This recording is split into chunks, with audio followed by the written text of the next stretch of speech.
one mic drum recording. This is a topic that's covered a lot, but I felt like maybe I had something to add to the conversation, and I've been using it. I've used it on a couple of sessions in the last couple of weeks, and it's been fantastic. So I wanted to do a quick video on it.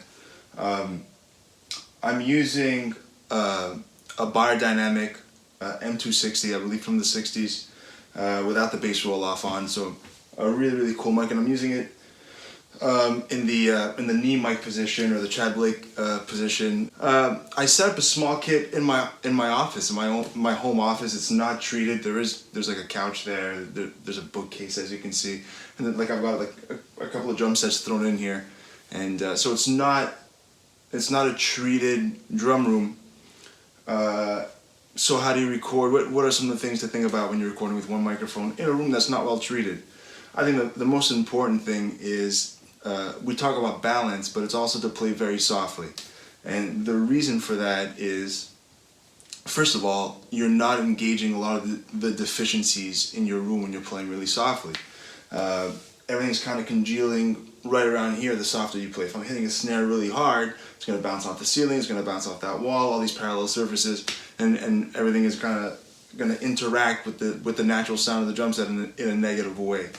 So you want to play soft. The other reason why you want to play soft is because when you hit a drum hard, the difference between the attack and then the tone that comes after the attack, it was really great. You got attack and tone, and so what we do is we inevitably compress, and that brings the tone up to the level of the attack, but that's where you kind of reintroduce a lot of the bad stuff that you don't want. Leakage from the other things, when you got multiple mics going, or again, deficiencies in your room. If you've got a great room and then you got a mic and you crush it, that'll sound really cool, but compressing will bring in a lot of the negative stuff, so you want to compress less, so you have to compress yourself, and one way to do that is to play really softly and get the attack and the tone of the instrument to be closer together. And another way to do that is to tune the drums higher. I tend to tune them very high when I'm doing something like this, like almost like Max Roach type, because when you hit a very low tuned drum softly, it sounds like paper, it sounds like plastic, it sounds like, and that's it, that's all you get. When you tune the drum high and you hit it very softly, you get a lot of tone, and again, the ratio between the attack and tone is really cool. Also, the drum will project a lot more. So if your microphone isn't directly on the drum and you want it to be heard and you want the tone of the drum to be heard, the best way to do that is to tune it really high. The drum set was kind of conceived as this homogeneous instrument. This is a jazz instrument. So when you treat it like this and you mic it the way they did, years and years ago, not that they necessarily use this mic technique. I actually doubt they did. They usually had like a 77 on top. Who knows? But they treated the drum set as like one homogeneous instrument that rang together sympathetically and that projected and that really kind of, made a lot of noise, and you just captured it with one microphone. So I would treat it that way. And I put the microphone in here, in the knee mic position, or the Chad Blake mic position, or whatever you want to call it. Again, to avoid capturing the rest of the room. I really just want to capture the drum set, play it soft, play it balanced, obviously play the cymbals really. I'm using Dream cymbals, and they're perfect for this. They're really great. And yeah, so I'll play a couple of examples. I have an example of the drums wide open. I think that's my favorite. It's very late 50s, early 60s. And what's cool about it is that it blends with a reverb, especially a plate verb, really well. First of all, it completely takes you there to that time. And I find when you close mic a drum set and you add reverb,